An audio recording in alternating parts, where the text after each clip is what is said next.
Ce programme vous est offert par UBA, Africa's Global Bank.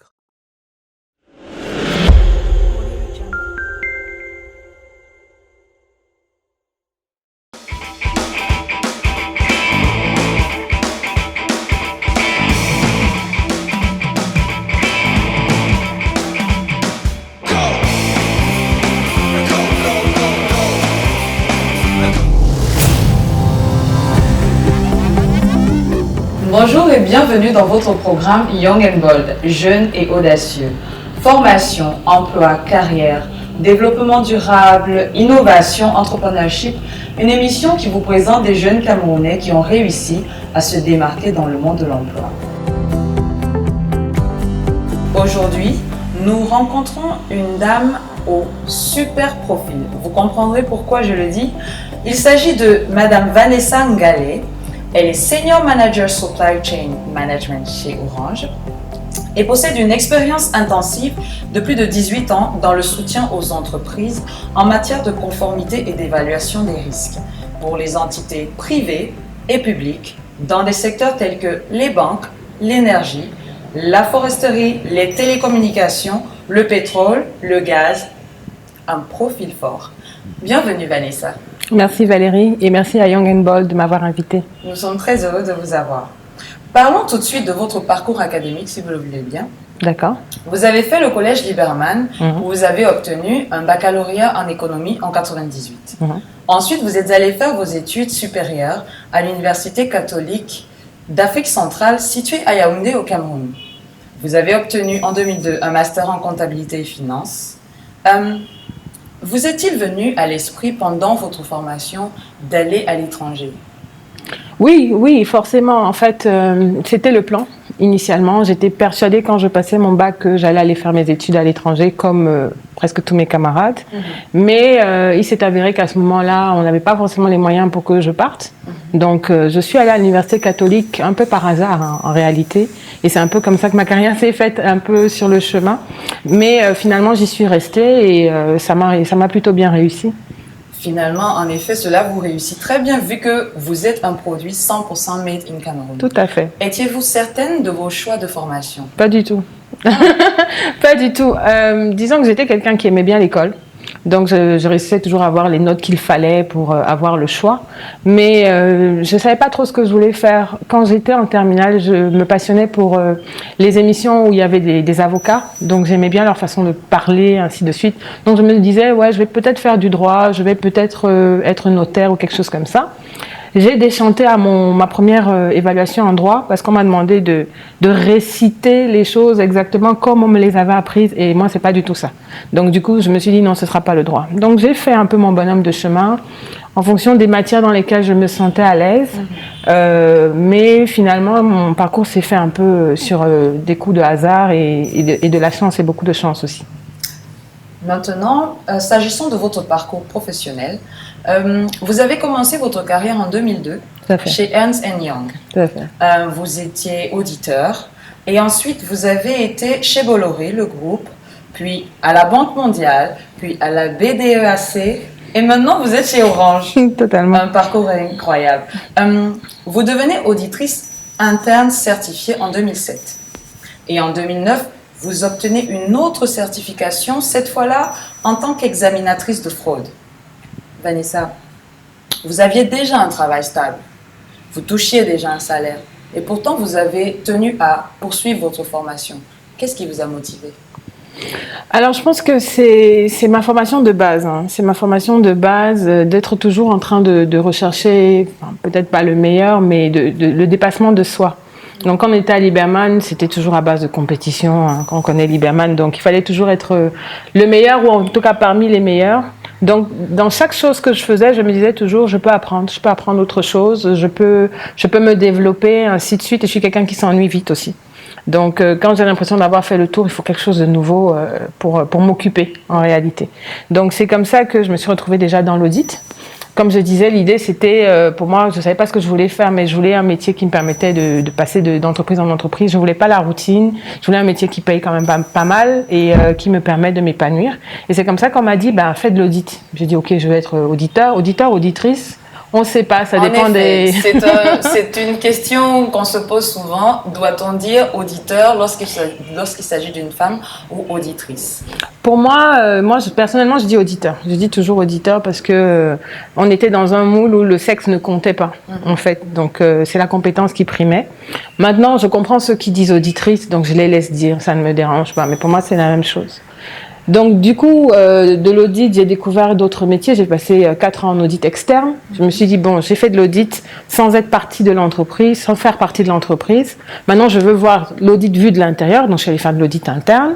Je me suis retrouvée à 10 ans de faire de l'audit et dans des organismes internationaux comme la Banque mondiale. Donc, vraiment, j'ai touché un peu à tout. Et puis après, je me suis dit, bon, ça va, j'ai suffisamment fait de l'audit, je veux faire autre chose. Et j'ai un ami qui est DRH qui m'a dit, mais si tu n'as que de l'audit à vendre, on ne te proposera que de l'audit. Donc, c'est comme ça que je me suis dit, je veux mettre d'autres cordes à mon arc. J'ai commencé à toucher à tout. Et j'adore l'anglais. Donc, du coup, j'ai fait une partie de mes certifications, enfin les deux en anglais totalement. Et c'est comme ça que j'ai découvert tout un autre monde des certifications. Parce qu'ici, on est plutôt dans un cas très francophone. Donc, il faut faire la licence, la maîtrise et blablabla. Voilà, les anglo-saxons, c'est pas du tout ça. C'est plus, tu connais tel métier, prouve-le. Fais une certification, tu montres au monde entier que oui, tu es expert dans tel domaine. Donc, c'est comme ça que j'ai d'abord fait la certification en audit. Donc, et ça, franchement, ça m'a ouvert. C'est ça qui m'a ouvert les portes de la Banque mondiale, par exemple. Mais je précise que je l'ai faite assise ici à quoi. Hein. Je suis allée nulle part. Et c'est ce qui est extraordinaire. Voilà, ça m'a coûté 250 000, une partie sponsorisée par l'entreprise. Et voilà, mais ça fait partie de ce qui m'a permis d'être recrutée à la Banque mondiale. Donc, ensuite, je me suis dit, bon, ça a marché pour celle-là, essayons une autre. J'ai un ami qui faisait celle-là, je me suis dit, bon, je m'intéresse et tout, et j'adore les séries télé. Donc, du coup, tout ce qui est NCIS, des experts Miami et tout. Et donc, quand j'ai commencé à lire toutes les questions qu'on posait pour l'examen de fraude, qui est la continuité de l'audit en réalité, je me suis rendu compte que c'est tout un monde. On vous apprend de la psychologie, on vous apprend du droit, on vous apprend les techniques d'interview, ainsi de suite. Donc, du coup, c'est tout un monde passionnant. C'est comme ça que j'ai fait cette certification. Pour moi, c'était plutôt un amusement. C'était même pas comme si c'était un diplôme ou quoi que ce soit. Ça me passionnait. Donc, mais par contre, je me suis dit, je ne vais jamais faire ça. Hein. Je le fais, mais bon, non, c'est dangereux. Je vais jamais faire ce genre de métier et tout. Et je me suis retrouvée à faire exactement ce que je ne voulais pas. Mais finalement, je me suis prise au jeu et j'ai découvert un autre monde très passionnant. Donc, c'est un peu de la curiosité, beaucoup de curiosité, d'être ouvert au monde, de regarder ce qui se passe autour de nous. Et puis d'essayer des choses nouvelles. Si on fait telle chose et que on estime qu'on a fait le tour, qu'est-ce qu'on peut faire d'autre? Donc j'estime que je suis comme une éternelle apprenante en réalité. Donc voilà pourquoi pour moi la formation, là maintenant par exemple je suis dans le métier de la supply chain. La supply chain, pour ceux qui ne savent pas forcément ce que c'est on va dire le service qui se charge d'approvisionner une entreprise. En français, on dit souvent approvisionnement, ainsi de suite. Donc, dedans, il y a les achats, il y a la logistique, il y a les moyens généraux, il y a le transport, il y a l'immobilier, ainsi de suite. Beaucoup de gestion. Exactement. Donc, c'est un peu la mère nourricière de l'entreprise. Dès que quelqu'un veut quelque chose dans l'entreprise, il se tourne vers la supply chain. Comme on dit supply, donc fournir. Donc, je fournis tout. Je suis un peu comme un Bayam Selam, je vends tout. Donc, du coup, mais c'est pas un métier que je savais faire. Mais quand on a fait de l'audit, c'est apprendre à apprendre. Et audit, ça vient du latin audire, qui veut dire écouter. Donc, on apprend les métiers des autres, on les absorbe et après, on peut les refaire. Donc, c'est exactement comme ça que je me suis retrouvée dans des choses que je n'avais jamais faites. Très bien. Vous avez mentionné au début de l'émission que plus jeune, vous étiez quelqu'un qui aimait l'école. Vous étiez quelqu'un de studieux. Et est-ce qu'il y avait une personne en particulier à laquelle vous souhaitiez ressembler? Alors, ça a été par étapes. Comme j'ai dit, par exemple, au moment où je faisais le bac, j'aimais bien les gens qui faisaient du droit, ainsi de suite. Donc, j'ai une tante qui est notaire. Donc, pour moi, c'était, j'aimais bien la voir, une dame toujours bien habillée et tout, jolie voiture, voilà, et qui avait un boulot. Vraiment, elle était respectée quand elle passait quelque part. Bonjour maître, ainsi de suite. Je me disais, ah waouh. Et en réalité, sur mon parcours, ça a toujours été ce genre d'exemple. Hein. Donc, le premier étant ma mère, parce que justement, c'est quelqu'un qui touche à tout. Et à qui les gens donnent ce respect-là. Donc j'ai aussi eu d'autres dames plus proches de mon métier, des financières, des directrices financières, qui après sont devenues directrices générales, ainsi de suite. Donc vraiment des gens que je trouvais qui me ressemblaient, qui avaient un peu mon parcours, mais toujours des femmes, toujours des femmes intelligentes, des femmes belles. et qui savait se mettre et très posée, ainsi de suite. Donc vraiment, c'était pas forcément le métier, mais c'était la prestance. Voilà, j'étais impressionnée par leur prestance et je me disais, ben demain je vais être comme ça. Je sais que j'ai pas encore réussi, mais j'y travaille. En tout cas, vous êtes en très bonne voie, je dirais, Vanessa. Merci. Et à ce niveau où vous êtes dans votre carrière, avez-vous eu besoin d'un mentor? Alors, eu besoin à un moment donné, oui. Au début, non, parce que pour moi, ça s'assimilait un peu à du piston. Donc, quelqu'un qui vous tient la main, ainsi de suite. Et au début, j'étais vraiment comme le genre d'enfant qui veut marcher tout seul quand on veut lui tenir la main. Non, non, laisse-moi. Donc, vraiment, je voulais même pas qu'on sache qui j'étais, qu'il puisse y avoir un lien d'amitié, même avec un père, un oncle ou quoi que ce soit. Mais on se fait pas tout seul. En réalité, on se fait un réseau. Et le réseau qu'on se fait, c'est pas simplement les gens de son niveau. Il y a des plateformes aujourd'hui, des sites web pour les professionnels où on est en contact les uns avec les autres. Et j'ai un ami DRH, toujours le même, qui m'a dit, oui, mais si tu n'acceptes que des amis qui ont le même niveau que toi ou qui sont en dessous, tu n'évolueras jamais. Donc c'est là que j'ai compris qu'en fait, il faut tisser son réseau soi-même, rencontrer les gens et des gens qui vous tirent vers le haut. C'est pareil dans la vie, hein. Donc il y a eu un moment où j'avais l'impression de piétiner dans ma carrière. Je voulais faire les choses dans un certain sens, mais ça virait toujours à gauche ou à droite. J'avais des échecs ou bien des choses que je visais des postes, on me les donnait pas. Je postulais, on me recrutait pas, ainsi de suite. Donc j'ai connu des échecs, hein, tout n'a pas été rose. Et à ces moments-là, c'est bien d'avoir quelqu'un qui vous apprend à vous connaître vous-même. Qu'est-ce que vous aimez? Qu'est-ce que vous voulez devenir demain? Qu'est-ce que vous voulez inspirer aux gens autour de vous, ainsi de suite? Des questions qu'on ne se pose pas forcément. Au début, on veut un bon salaire, c'est l'alimentaire. Quand on estime qu'on a déjà un petit salaire, on veut maintenant les à côté, on veut la reconnaissance et tout. Mais on ne se pose pas trop de questions sur soi-même. Donc, les mentors que j'ai eus, ça a été souvent spontané. Une ou deux fois, je suis allée vers des gens pour leur dire, s'il te plaît, est-ce que tu peux m'accompagner sur telle ou telle chose? Mais c'est venu très tard. Pour vous dire, c'est venu il y a peut-être 3 ans seulement. Donc, sur 18 ans de carrière, vous imaginez que... Voilà. Mais j'estime que c'est bien d'en avoir, et c'est bien même d'en avoir très tôt. Ça peut être un grand frère, ça peut être un oncle, ça peut être une cousine, ainsi de suite, mais quelqu'un qui peut vous aider à bien vous connaître, à grandir, à vous développer, aussi bien professionnellement que personnellement. Très bien. Vous avez mentionné tout de suite que, en effet, vous avez connu quelques échecs. Mais quel type de difficultés, quel autre type de difficultés avez-vous rencontré depuis votre parcours? D'accord. Alors, à l'université, c'était encore kiff-kiff. Je vais prendre une petite anecdote pour vous raconter un peu la première difficulté que je rencontre. C'est, pour moi, tout se passait par l'école. Donc, je suis allée à mon premier entretien d'embauche avec mes bulletins. Wow. Pour vous dire, tellement j'étais déconnectée du monde du travail. Et j'avais 2 camarades de fac avec qui j'étais depuis la 6e. On avait le même parcours exactement, qui avaient postulé dans la boîte et qu'on avait pris. Donc, on passait les entretiens le même jour. Donc, dès qu'ils sortaient, ils me disaient, ouais, super, on m'a pris. Donc, c'était mon tour. Et quand je passe l'entretien, on me dit, ouais, mais vous êtes trop jeune. Je dis, mais comment ça, je suis trop jeune? Oui, non, mais je dis, non. Vous venez de prendre telle et telle personne qui ont le même profil que moi. Je comprends pourquoi vous dites que je suis trop jeune. Donc, c'était d'abord le premier truc. On m'a toujours dit que oui, mais t'es trop jeune. J'ai 1 an d'avance. J'ai fait mon bac à 16 ans et demi. Donc, j'ai juste 1 an d'avance. Aujourd'hui, les enfants font le bac à 15 ans, 14 ans. Mais donc, à l'époque, c'était déjà choquant. Donc, ça a d'abord été la jeunesse, on va dire. On te reproche cette jeunesse, on te demande comme tout le monde de l'expérience que tu n'as pas. Donc du coup, je suis passée par le cabinet, ça a un peu aplani les choses. Deuxième chose, tu es une femme. Ah oui, vous les femmes, vous allez tout le temps tomber enceinte, vous allez prendre des congés maternité, donc vous ne serez pas là, ainsi de suite. Donc, on vous le disait clairement. Certains oui, d'autres pas. Donc c'était pas aux entretiens d'embauche. Mais après, on le ressentait au moment de choisir. Par exemple, mon cabinet, c'est une pyramide. Donc, au bout d'un moment, il y a un tamis qui se fait. Il faut choisir par des critères. Donc, à compétence égale, on allait préférer un homme. En se disant, non, mais elle va partir en congé maternité, donc ça sert à rien. Donc, le fait d'être une femme. Quand j'étais à la Banque mondiale, c'est dans un pays arabe, le fait d'être noir a été aussi un problème. Donc c'est un peu cette somme-là de ce que j'étais moi-même en fait.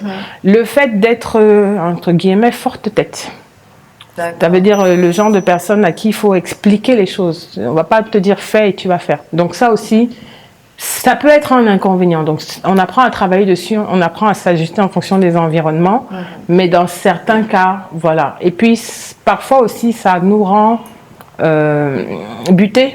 Par moment, on se dit que bon, cette voie-là, c'est la bonne, et on se casse la figure, et puis après, on se relève en disant waouh, c'était pas ça. Mais comment se relever en se disant non, je ne suis pas fini, non, je peux encore essayer, je peux faire autre chose.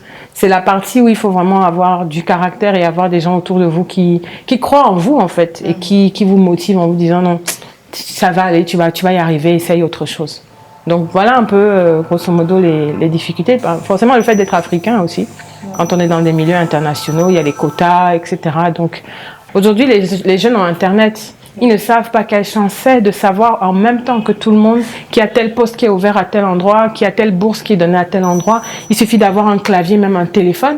Avant, pour nous, Internet, c'était un cybercafé. Hein. Donc les gens ne voient pas un peu les possibilités qui sont aujourd'hui de dépasser ces difficultés-là. Donc les difficultés d'hier ne sont pas celles d'aujourd'hui, ne seront pas celles de demain. C'est une question après d'état d'esprit, je pense. Excellent. Vous avez travaillé dur pour être la femme que vous êtes aujourd'hui, Vanessa. Vous avez pris l'initiative de créer la section Cameroun ACFE. De quoi s'agit-il? Alors, ACFE, en anglais, ça veut dire Association of Certified Fraud Examiner. C'est la certification d'examinateur de fraude. Quand j'ai fait cette certification, j'ai dû m'inscrire à on appelle ça chapter, en fait. C'est, la représentation locale qui était basée aux États-Unis. Mais j'ai vu qu'au Nigeria, ça existait déjà, ainsi de suite. Je me suis dit, mais pourquoi ça n'existe pas au Cameroun? Je suis allée sur le site, j'ai recensé les certifiés camerounais. Il y en avait à peu près 5 ou 6, mais il y avait beaucoup de gens qui s'étaient inscrits, qui n'avaient pas fait la certification.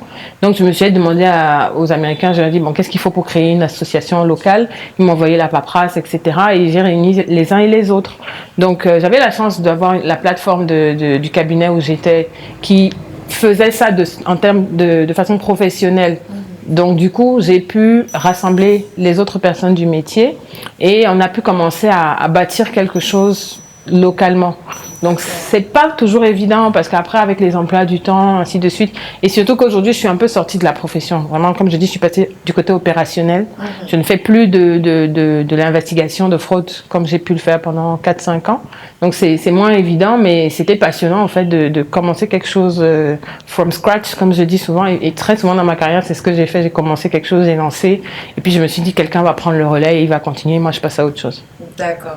Et donc aujourd'hui, est-ce que nous pouvons compter plus de Camerounais possédant cette certification? Oui. Aujourd'hui, je pense qu'il y a au moins une quinzaine d'examinateurs de fraude certifiés. Et puis, il y a des structures locales qui ont commencé à proposer la formation, alors qu'avant, moi, je me rappelle que j'ai un ami aujourd'hui qui a créé une de ces structures-là, justement, qui est basée à l'extérieur, mais qui travaille au Cameroun. Et moi, je me rappelle quand on bûchait, comme on dit, on bûchait dans ma cuisine, avec mon fils de 2 ans qui dormait à côté. Donc, c'est pour dire que les choses évoluent, les opportunités se multiplient et Internet est venu mettre tout le monde à égalité. En réalité, c'est un peu comme la crise Covid. Moi, je dis, ça met tout le monde sur la ligne de départ. On a tous les mêmes informations. On ne sait jamais, le remède pourra venir peut-être de l'Afrique. Parce que tout le monde est en train de travailler en même temps. Donc, il n'y a personne qui a une longueur d'avance parce qu'il avait l'information. Donc, aujourd'hui, l'information, c'est la clé. Alors, au vu de votre parcours, quel conseil donneriez-vous, Vanessa, à ces étudiants qui ont encore du chemin à faire? Alors, je leur dirais que tout est possible. Franchement, tout est possible. Il ne faut pas se dire que pour avoir les choses, il faut compter sur quelqu'un. Il ne faut pas compter sur un oncle, sur une tante, sur un père. Non, c'est soi-même. C'est la disposition d'esprit qu'on a soi-même. Est-ce qu'on est quelqu'un qui cherche l'information? Est-ce qu'on se tient au courant? Est-ce qu'on lit? Il faut lire.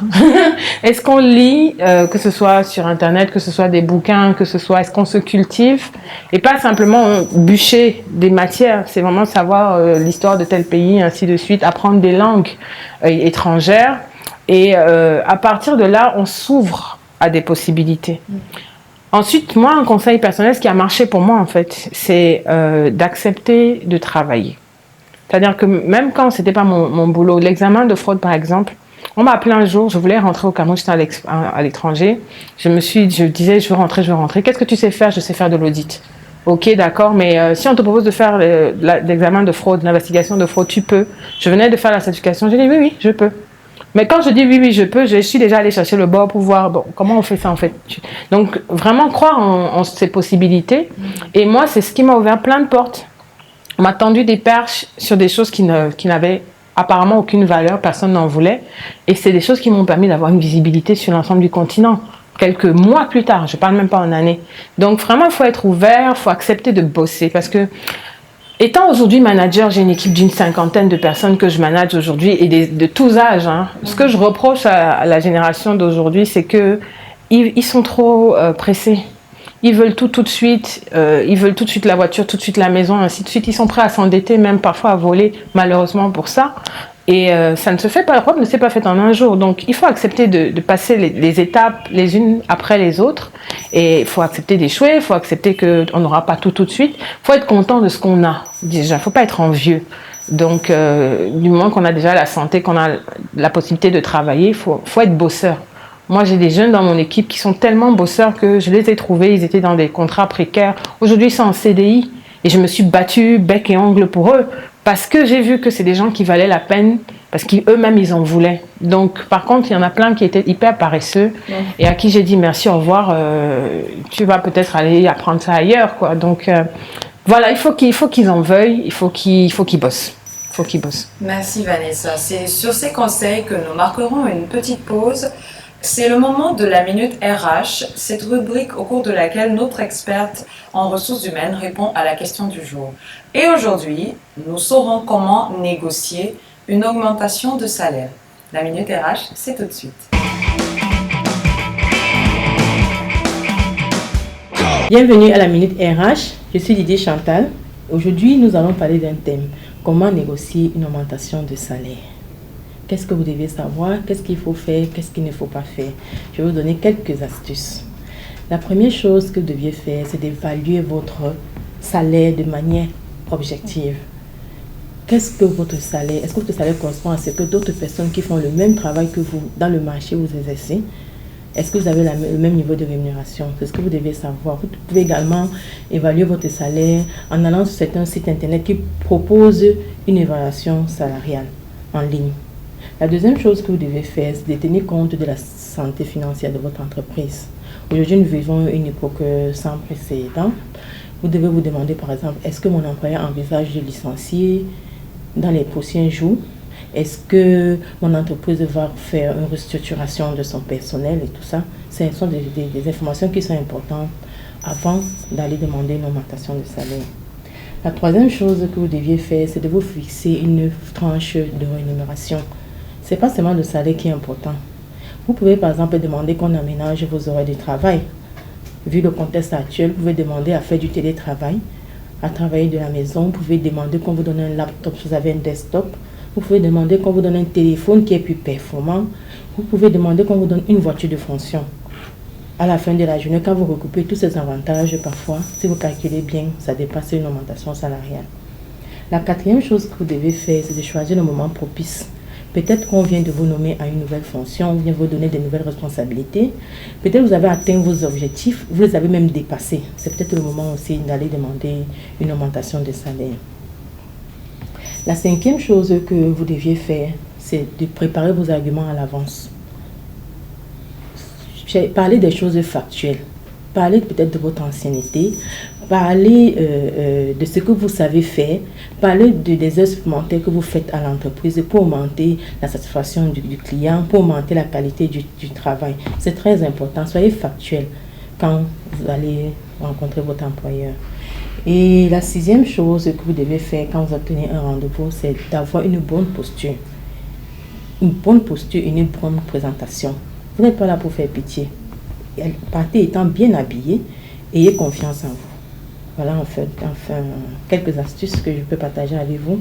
Mais je veux aussi vous dire ce que vous ne devez pas faire quand vous êtes devant votre employeur. Il y a 4 choses que vous devez éviter de faire. La première chose, c'est de vous comparer aux autres. Ne parlez pas du salaire de vos collègues. Ils gagnent plus que vous, pourtant ils ne font pas le même travail que vous. Ils rentrent plus tôt que vous, vous êtes toujours là à travailler. Non, vous êtes là pour parler de vous et de vous seulement. Ne parlez pas de vos collègues. Le salaire se négocie entre l'employeur et l'employé.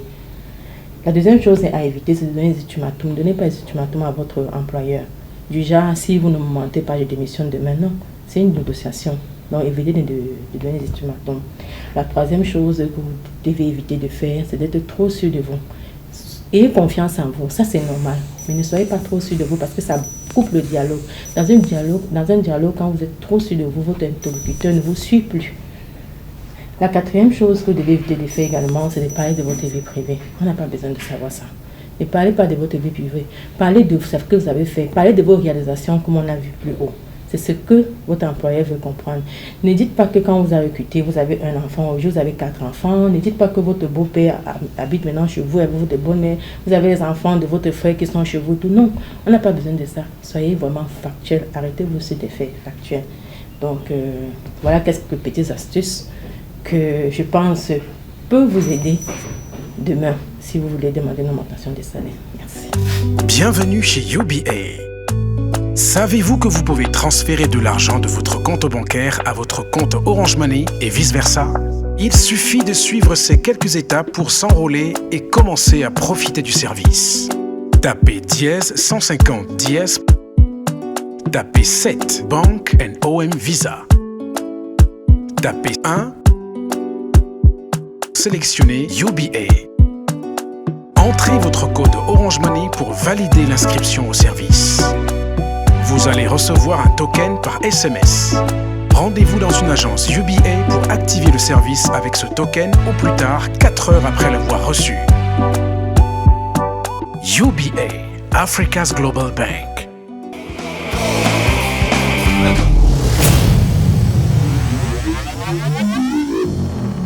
Nous sommes de retour sur ce plateau, c'était la Minute RH. Notre experte en ressources humaines répondait à la question « Comment obtenir une augmentation de salaire ?» Nous sommes accompagnés aujourd'hui de Madame Vanessa Ngalé, Senior Manager Supply Chain Management chez Orange. Vanessa, dites-nous, au cours de votre carrière, vous est-il arrivé de négocier votre salaire? Pas souvent. Pas souvent. Je dois dire que je crois que c'est particulier pour les femmes. On ne sait pas négocier notre propre valeur. Donc, on a toujours tendance à faire les choses en se disant que c'est les autres qui doivent voir notre valeur et nous juger à notre juste valeur. Et quand on nous donne des petits salaires, on est toujours en train de se plaindre, ouais, mais pourquoi j'ai moins que tel, etc. Donc, il m'a fallu arriver jusqu'à 10 ans de carrière pour négocier mon premier salaire. Et je l'ai très mal négocié. Parce que quand j'ai osé, je me suis dit, mais quand je vais demander ceci, on va me dire non, et s'ils ne me prennent pas, qu'est-ce que je fais? Donc, dès qu'ils ont commencé à rechigner, j'ai levé les mains, j'ai dit, ok, non, c'est bon, ça va, je vais prendre comme ça. Mais avec le temps, on prend la confiance. Donc, à un moment donné, on sait mieux ce qu'on veut et on sait mieux ce qu'on vaut. Donc, négocier son salaire, c'est d'abord se renseigner, c'est d'abord voir les autres ce qu'ils font et tout ça là, et c'est avoir le courage. Et ne pas avoir peur quand vous dise non. Parce qu'en général, l'entreprise qui arrive au niveau de la négociation salariale avec vous, elle vous veut. Ça, maintenant que je suis de l'autre côté de la barrière, je le sais. Donc ça a souvent été difficile, mais je pense que mes dernières négociations se sont mieux passées. Je pense que mon boss m'a senti passer. Voilà. Alors, mais c'est pas un exercice facile. Je comprends très bien. Avez-vous des objectifs à atteindre encore à ce niveau de votre carrière? Oui, toujours. Toujours. Je pense que quand je m'imaginais plus tard, je me disais, on serait chef d'entreprise. Aujourd'hui, je ne sais pas si j'ai envie de l'être. Parce que c'est tellement demandant. Et vraiment, chapeau aux chefs d'entreprise. Parce qu'ils prennent beaucoup de risques. Et nous, les salariés, comme j'aime souvent dire, on est un peu protégés. Donc, quand on avance, quand on a déjà une famille, des responsabilités et tout, et qu'on a un crédit à la banque, c'est pas évident de se dire je lâche tout et je me lance. Donc, mais c'est une possibilité parce que j'estime avoir collectionné beaucoup de cordes justement à mon arc et qui sont pas toutes toujours exploitées parce que l'employeur qui vous embauche veut une de vos compétences, pas toutes. Mais vous avez plein de choses à donner. Donc, à un moment donné, il faut peut-être être son propre employeur. Et puis l'un n'exclut pas l'autre. Ça peut ne pas être des métiers compétitifs. Donc oui, j'ai encore beaucoup de projets, me spécialiser dans ce que je fais aujourd'hui, mais continuer à grandir, continuer à découvrir de nouveaux métiers. Je me suis toujours dit pourquoi demain je ne ferais pas de la communication, bien relations publiques, qui est totalement loin de la finance ou de la supply chain. Donc vraiment oui, je ne m'interdis pas de faire d'autres choses demain. Alors, nous parvenons presque à la fin de notre émission, mais j'aimerais préciser à tous ceux qui nous regardent que des félicitations s'imposent pour vous, madame, Oui. parce que vous venez d'avoir un bébé. Oui, tout à fait, qui a 1 mois aujourd'hui. Félicitations. Merci beaucoup. Merci de nous avoir accordé votre temps. Merci d'avoir accepté l'invitation. Merci Valérie. Alors, c'était votre programme Young and Bold et j'espère que vous avez apprécié le partage de la belle expérience de notre invitée du jour, Madame Vanessa Ngalé. Je suis Valérie Aena à la présentation et je vous dis à bientôt. Young and Bold, jeune et audacieux.